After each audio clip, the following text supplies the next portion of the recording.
Hello world, welcome to episode 5 of the 3FL podcast centered around faith, family, fitness, love, loyalty, and leadership. I'm your host, Tyler Friend, and today we have a very special guest, Don Bovell, right? So he's what I would say is more of a diamond in the rough. He's one of my workout partners here. Aside from that, he just has so much education and brings so much value everywhere he goes. And I just wanted to, number one, recognize him for that. But also, we're here to talk about health and talk about why it's important and why we should all value it as a human, okay? So I want to welcome Don Bovell. Thank you, Tyler. Yay. Tyler has a lot of energy, man. That's why I like working out with him. Enjoy it a lot. Yeah, so health, right? Mm-hmm. So my background is I actually have a bachelor's in biochemistry, and I went to medical school at University of Michigan, and I did my residency in emergency medicine, so I've been an emergency medicine physician for 30 years. I know I look young, but 30 years. That's a little joke. But anyway, the practice of emergency medicine and the healthcare system, I think it's a misnomer. Hospitals aren't really into healthcare, they're into disaster management. That's how I like to describe it to the people that I counsel about health, because when you're going to the hospital and you're having a heart attack or you're having a stroke, you'd say that's a disaster, right? Mm-hmm. Right? And when I'm giving people medications for their strokes, and I'm consulting the neurologist for the stroke, or I'm consulting the cardiologist for the heart attack, that's disaster management. But you have to ask your question, how can I prevent that disaster? I don't have that choice to prevent your disaster, but guess what? It's very empowering that you have that choice. If you don't smoke, if you don't have high blood pressure, if you don't have diabetes, that decreases your risk of a heart attack.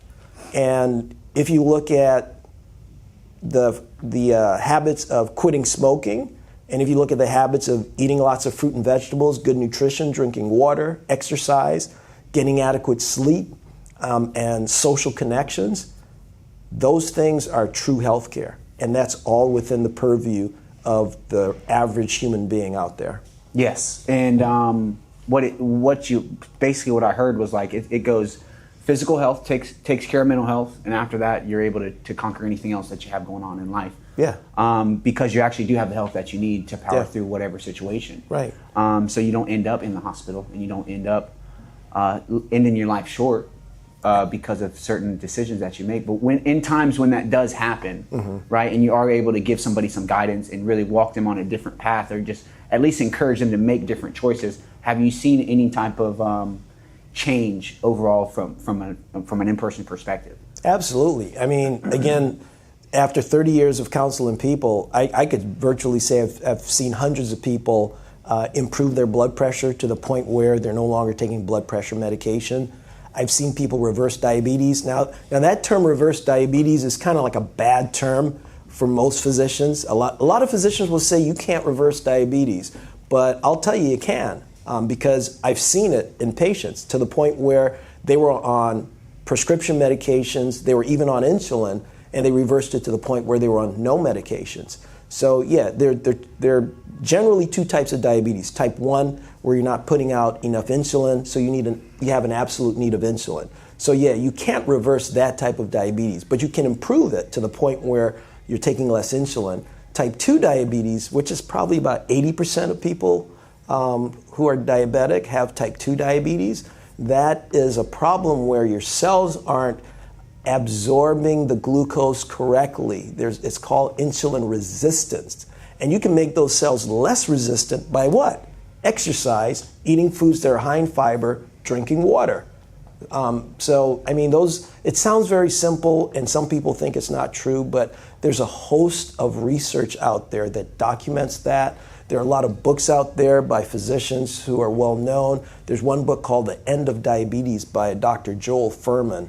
And I don't know the guy, he hasn't paid me to say anything about it, but it's one of the best books I've read about reversing and improving diabetes. So I have a friend of mine, I spoke to him December.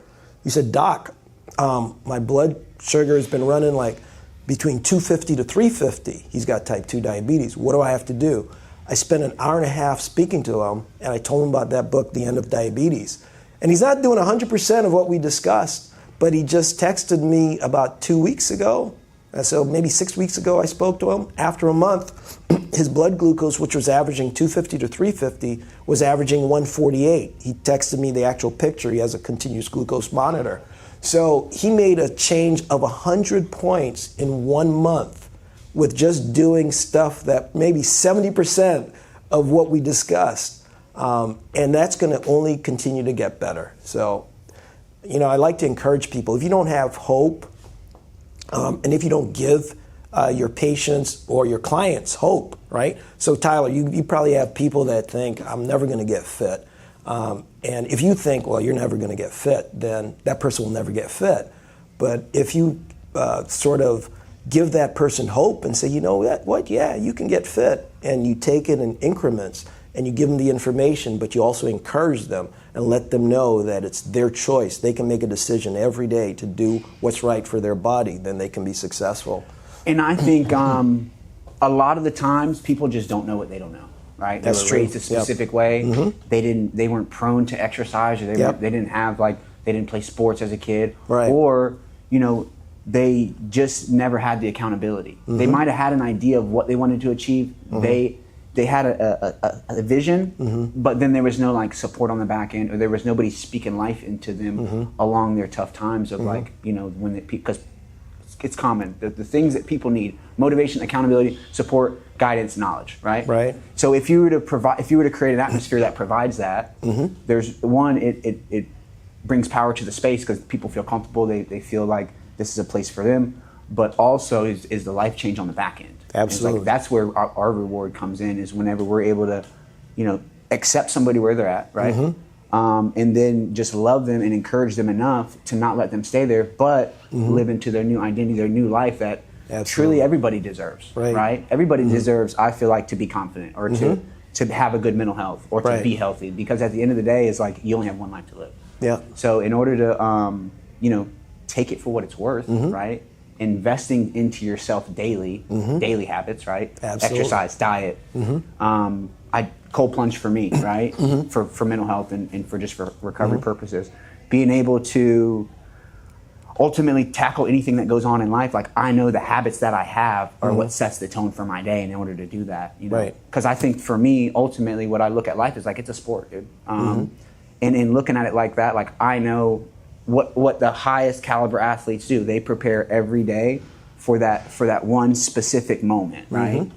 And in doing that on a regular basis, it just prepares you for whatever goes on in your life and whatever mm-hmm. goes on in the world, for you to be able to take it and then ultimately just walk through it with peace, mm-hmm. And that's a huge thing, because if you were to have your health and you were to have the belief in yourself, which you continue to build in yourself over time mm-hmm. through your daily habits. Absolutely. I think that you have I would say a more resilient way of life, and mm-hmm. and that's, I feel like, it's super important, because the world, we only get older, and we have to get stronger. And you only have this one life, you only have this one body, you only have this one brain. So you said something very interesting. You said something about new identity, and you talked about the process. So I read this book about how do people change, because having encouraged people, there's some people that you've been encouraging them for years and years and years, and they don't change. But then suddenly they do change, and I'm like, why does it take some people one conversation, but it takes other people years?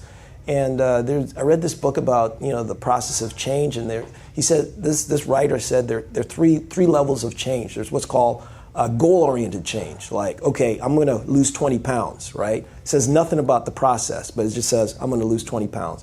Well, how do you do that? Well, then there's process-oriented change.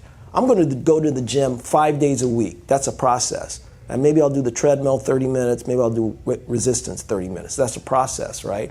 That's a deeper level of change, because then through that process you can build habits. Where you're like, if you miss a gym, if you're going to the gym 5 days a week for 3 months and you miss a day, you're going to feel bad. So that process has become a habit. But then they said the highest level of change is identity. And you said new identity, which is key, whereas you believe that you're a person who's going to exercise for. So I told myself, when I read that, I told myself, Don, you're an elite athlete, right? And my wife laughed when I told her. She was like, "No, you're not." I said, "Yes, I am." Well, she didn't say, "No, you're not," but the laugh said, "No, you're not." Yeah. Right? Because she's very encouraging 90% of the time, but she thought it was funny. And I remember one time I was training with my trainer, Larry, and we had been doing leg lifts, right? And my trainer goes, "Don, why don't you do legs all the way up, toes to the bar?" And I go, "I can't do that." I said it out loud. And then Larry said, "Yes, you can." And then I thought in my head, "Yeah, you can, Don. You're an elite athlete." And I did it. Guess what? And then I did 5 in a row, and I was shocked. But interestingly enough, my trainer knew I could do it because he'd been training me with regular leg lifts, and he probably saw my progress. So I think it's key to have someone on your side who is encouraging you, who knows there's a possibility you can do it at some point, even if you can't do it now, because the brain is very impressionable. And if you tell yourself you can't do something, guess what? You won't be able to do it.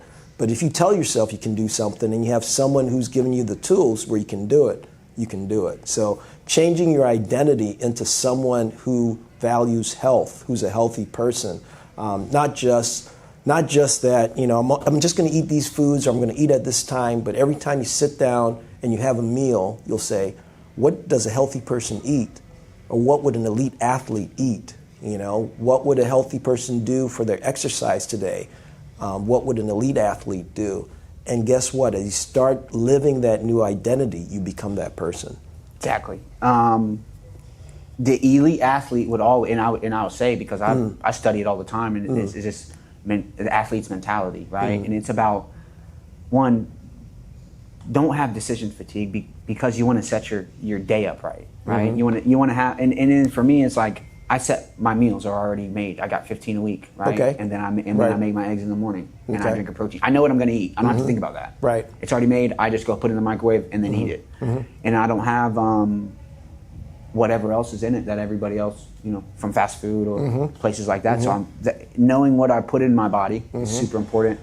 But then also knowing, having the awareness of being able to know when to push forward and do more, or being able when to pull back, because it's really longevity. Right. It's not about burning out. Right. It's about being able to go the distance. And I think that at the end of the day, you just really want to train yourself to go the distance, and to be able to do that in a lifelong process, and then create.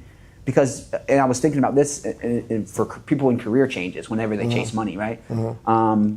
Ultimately, they might do it for 5 or 6 years, and then they burn out, then they find another career, and they got to start over. Rather than finding something that you can do for the rest of your life, you don't have to start over. You become the master of your craft. Right. You have the ability, because it's not something that you don't like to do every day. You're figuring out something that's going to really take you and propel you over the next 20 years, the next 30 years. Right. Don, I know that we work out a lot together, right? Why do you feel like it's so important to have an accountability partner? I know you talked about a coach, and I want to talk about that in a minute. Yeah. But an accountability partner. Yeah, because some days the mind gets fatigued. So I have a lot of days where I'm like, oh man, I don't feel like working out today. I'm tired. And I'll either work out with Larry or work out with you.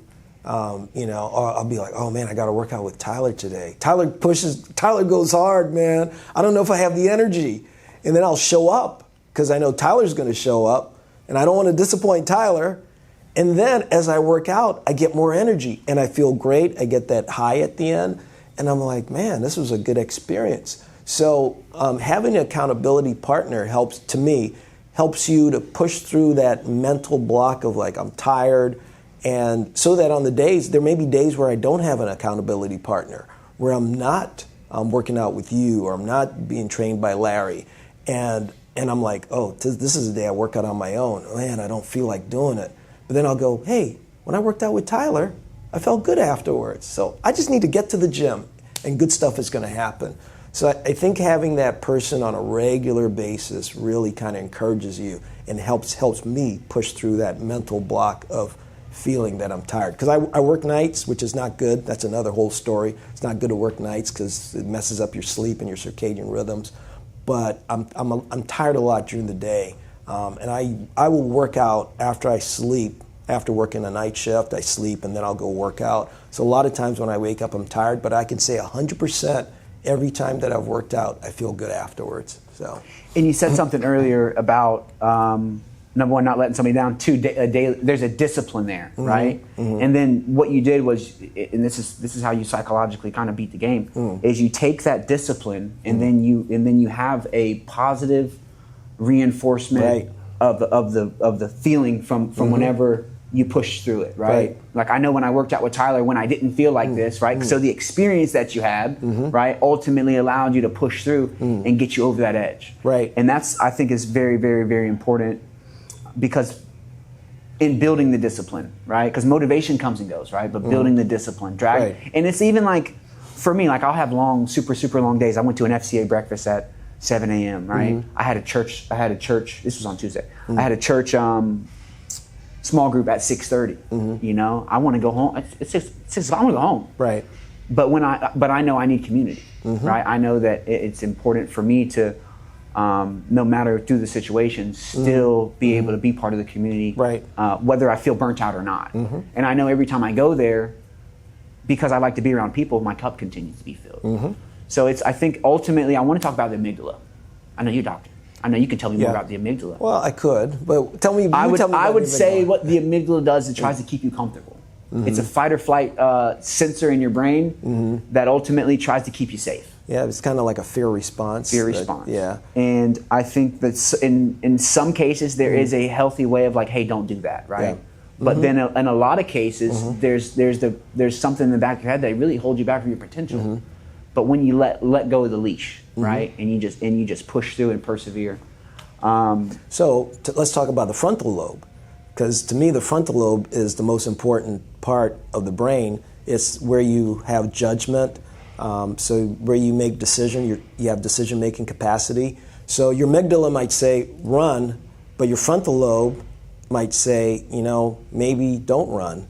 Maybe this is beneficial for you. It can override every other part of your brain. Interestingly enough, when I was young, I used to exercise and lift weights for muscles, but I tell people now I exercise for my brain, because exercise actually improves the function of your frontal lobe.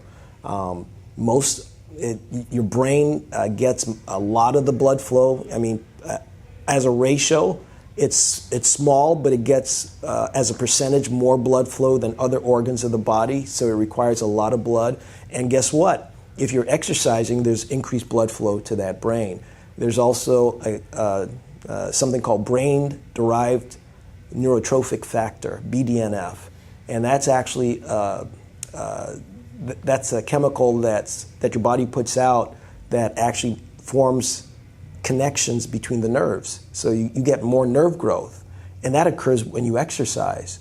So when you exercise, you're actually improving the function of your frontal lobe. You're actually improving the ability to make good decisions and good choices. That's why I think it's really important that from childhood that you have recess, that you play, because that's actually how your brain grows and how it makes connections. So the amygdala is there, and the amygdala is essential, but sometimes you have to override the amygdala, and the frontal lobe is that part of the brain that can do that and help you make good decisions. Absolutely. Yeah. I want to know more about benefit of having a coach, whether it be in fitness. And here's the thing: I think no matter what, if you want to achieve anything in life, right, the behavior of the human is the same. There's fear. There's doubt. There's still there's that residue of like I'm not good enough, right? Because of the lack of support, you know. But when you have the support, right? When you have what I feel like the right coach or the right person in your ear, the right person speaking life into you, I think that you're able to really unlock something that's and help you really reach your full potential. I agree with you 100%. There's a myth out there which I call the myth of the self-made man. There's no one out there that is self-made. We all become who we are because of choices and our connections, right? If you think about it, there's always been someone in your life who's encouraged you in your successes. Someone, there has to be, because we're not living in isolation. We thrive with connection. There's research that shows that if you have strong social connections and you're ill, your mortality is decreased by, I think, 50% compared to someone who has weak or no social connections. That's huge. If I had a drug that decreased mortality by 50%, I'd be a trillionaire, right? So that means having friends, having connections, having people encourage you, that is good for your health. And so now you put that in the realm of physical activity. You have a coach, you have a trainer who's showing up all the time and is like sort of encouraging you, and you form a friendship or a connection with that person. That's going to improve your overall health. That's decreasing your mortality if you look at the research, right? So it's none of us are self-made. I mean, you point out anyone famous right now, anyone who's been successful with money, with anything. There's no one who's self-made. Everything is connected. You even look at the story of I was reading the story of Martin Luther King Jr. one time, and everyone thinks that nonviolent resistance originated with him. No, Mahatma Gandhi started it, and then you think, well, did he really start it? Because people don't know that Mahatma Gandhi communicated with the gentleman that wrote War and Peace. What's his name? Russian writer. It'll come to me later on. I'm getting older. But anyway, he wrote a book, The Kingdom of Heaven is Within You. And he wrote War and Peace. He wrote a novel. And so he was fascinated with Matthew 5. And then, so you have Jesus, you have this Russian writer, you have Mahatma Gandhi, and you have Martin Luther King Jr. Everyone is connected. All these ideas are connected. Leo Tolstoy. I knew he was going to see Leo Tolstoy. I knew it. I didn't want to sound dumb on the camera. So there you go. Leo Tolstoy, who was excommunicated from his church because he thought that, hey, the church is supporting war and I don't support war, read Matthew 5 and was fascinated with it, wrote a book about it. Mahatma Gandhi actually wrote letters to Tolstoy, and he got fascinated with it. And then there's Martin Luther King Jr. got the idea from another guy. I'm blanking on his name, but it's okay. So we're all connected. We all get ideas from each other. We're all supported by people, and no one is self-made. It does not exist. I can disprove it to anyone you bring up. And I want to know two questions, right? Yeah. And I'm just, we bring it back to, they call God Prince of Peace, right? Mm-hmm. So you just talked about, non-violent peace, right. peace rally, things like that. Mm-hmm. You had lineage, basically. Mm-hmm. We went from line to line to line. Right. And it always originates back to, Jesus Christ. Yep, absolutely. And that's the best part about podcasts is like, dude, I love talking about God and things like that. And there's not a lot of places that you can do it, but when you kind of own your own show, like it's cool. So if you want to talk about that. It's even I have friends that are atheists and agnostic, and it's very interesting because the principles, I have a good friend of mine, and the principles that he has for his practice, his office practice, he actually shared them with me, and I was like, dude, those are very Christian principles. So even though you're atheist or agnostic, you inherit a lineage of Western culture that has emphasized Christianity. Now, it hasn't always been Christianity that is pure, but you've inherited that lineage of nonviolence, and it's in the Bible, whatever's in the four Gospels. And you may say you're atheist, you may say you're agnostic, but you're like just kind of swimming in a soup of Christian ideals. You see what I'm saying? Mm-hmm. Like, don't murder, don't steal, don't kill, don't commit adultery. The Sabbath is about connecting to each other, connecting to God. I mean, you're kind of in the soup, and you're like, well, where did you get those ideas from? I mean, did they just come up by the atheist or the agnostic? Anything positive, my belief, comes from that sort of religious connection, and it's shared with many other cultures, right? A lot of these things about not hurting each other, if you go to other cultures and other religions, they're also shared. So different proponents of religion would say mine is true, and of course I'm going to believe mine is true, but I can see where that truth permeates a lot of different places. And rather than accepting people by how they label themselves, take time to learn who they are and spend time with them. And you will find that you have connections with a lot of people who may not go to the church on the same day that you do, and they are loving people who share with each other. So it's just be dedicated to your religion and who you are, but be open-minded to accept people of all faiths. That's been my experience. Yeah. And who was the person that, and I know I'm a little all over the place, but you spoke about there's no self-fulfilled prophecy type thing. Like there's nobody that made it on their own. Right? Who was your mentor? Who was the one that really spoke? A lot, man. It's like, so I was just thinking about this today because a friend of mine shared a video of little kids in another country where they're learning how to lay bricks, and they're like 5 years old and whatever. And research shows that the best time to teach a child is like less than 7. 5 is optimal. Like you're 4 or 5, kids just absorb stuff. And they learn by just kind of absorbing and looking at seeing patterns, right? They don't kind of read and say, okay, this is how I do it. They kind of look, they see how you're doing it, they see a pattern, and then they just do it, and they're really good at that. And I would say my older sister taught me how to read, right? And I was 5 when she taught me how to read. Right, so that would be one of my first mentors. My parents, I had teachers. I've had multiple friends who were like, "Hey, Don, you could do this, and that would be better."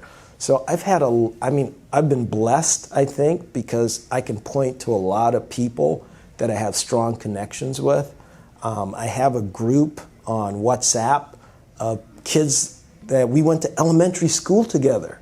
Like, how many people at this age still connect with people in elementary school? I have strong social connections from college. And I don't know how this happened, but, to me, it's incredible. And I think that I would credit that more than anything else to any success that I've had, because I've had people who've nurtured and cared for me.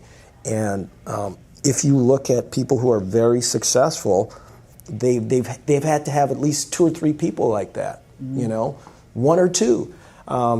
Again, there's this thing, adverse childhood experiences.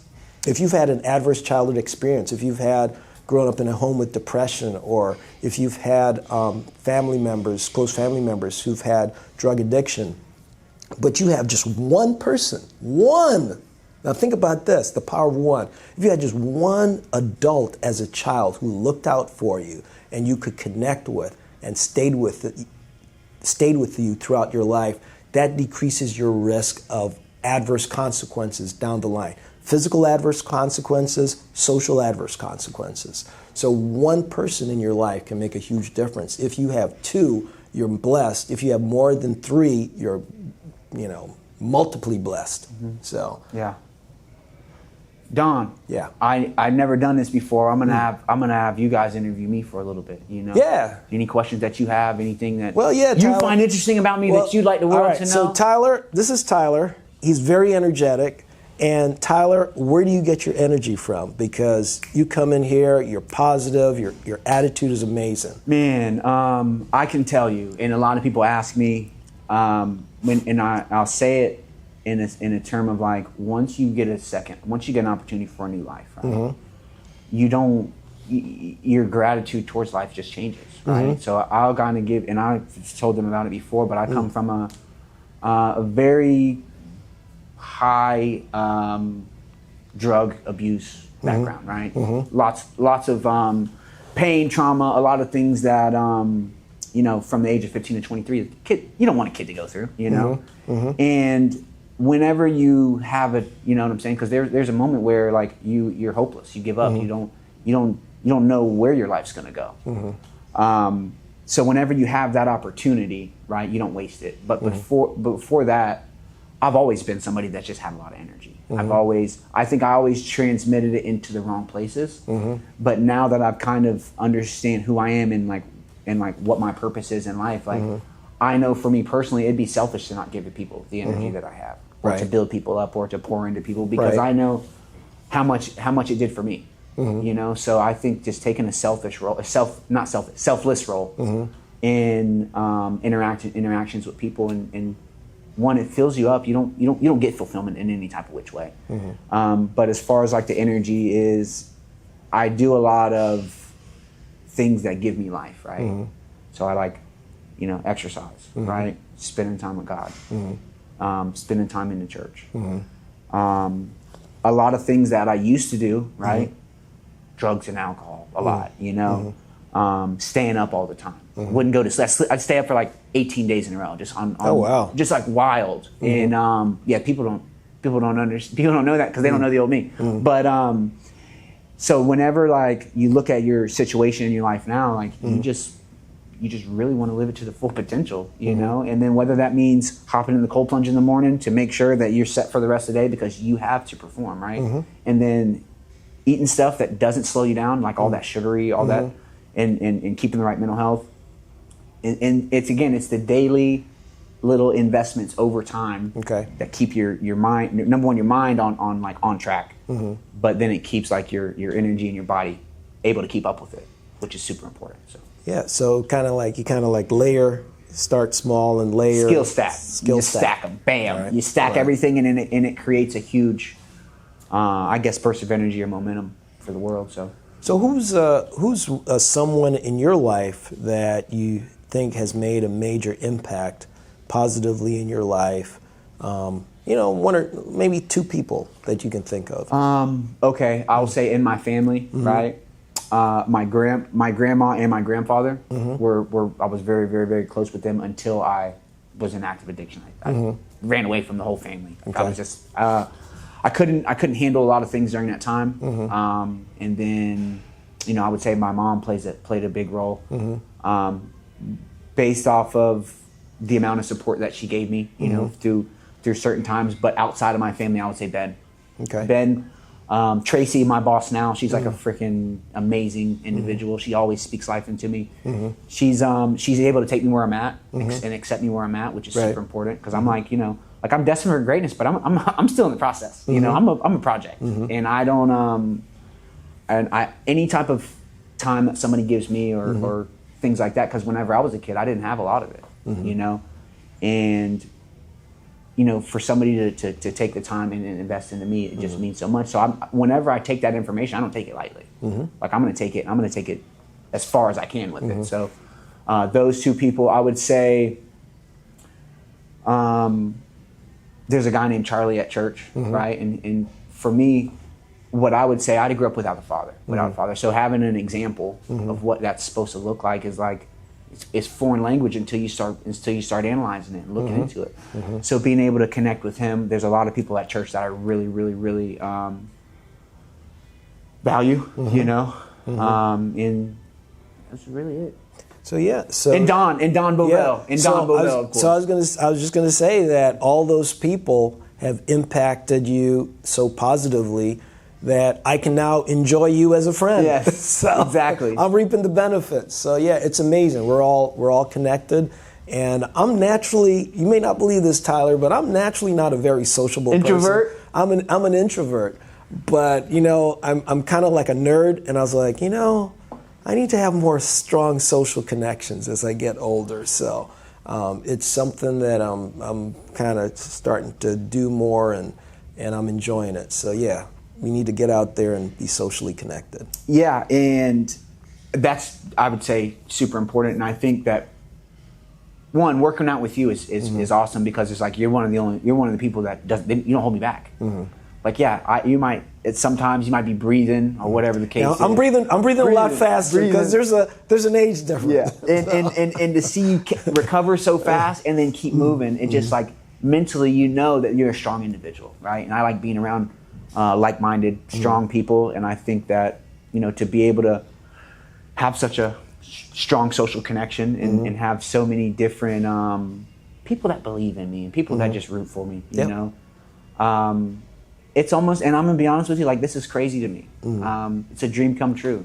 I mean, I know it's a small scale or whatever. It's like, dude, I made it out. I freaking manage a gym. I have a bunch of people that I'm responsible for, but that love working with me. I get to do stuff like this. I get to bring value to the world. I get to and it all happened whenever I turned my will and my life over to God. Amen. So that's part of the story here. This is why I create moments like this.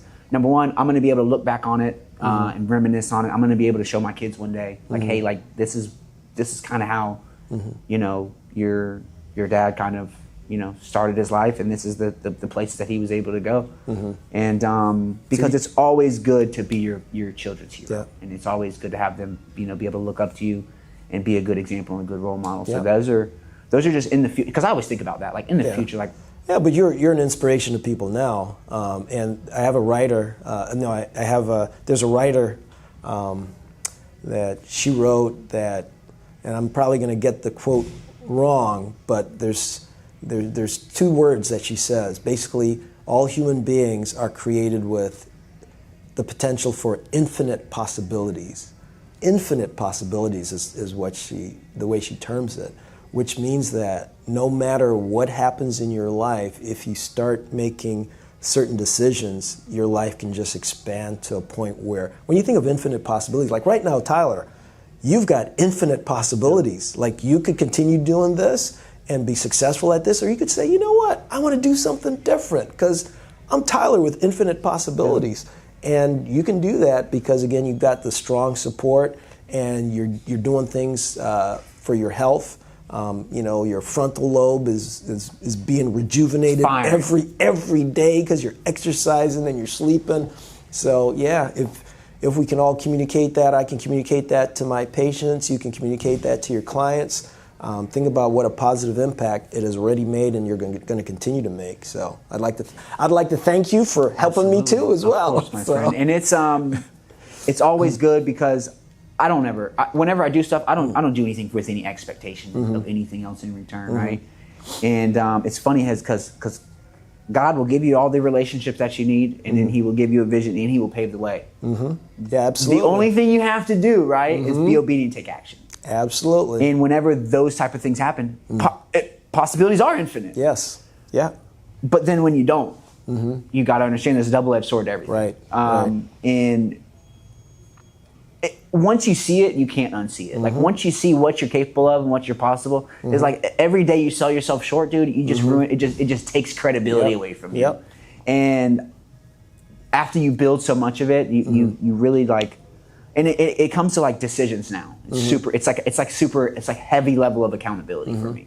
It's like, I know that, number one, I have a lot of people that depend on me, but also prophecy's got to get filled. I have a purpose to serve, and I know that it's at a magnitude of something that I know I can't accomplish by myself. So to have so much support, to have so much like love, and have so many people around me is ultimately life changing, because it's a hard road when it's by yourself. So. Right. Don, I want to thank you for coming in today. Thank you. Do you have any more questions? Do you want to go over anything? No, I think that's it for now, Tyler. Yeah, I think we'll do some more. When are we working out again? Next week sometime? We can catch one tomorrow if you want. Tomorrow what time? When are you free?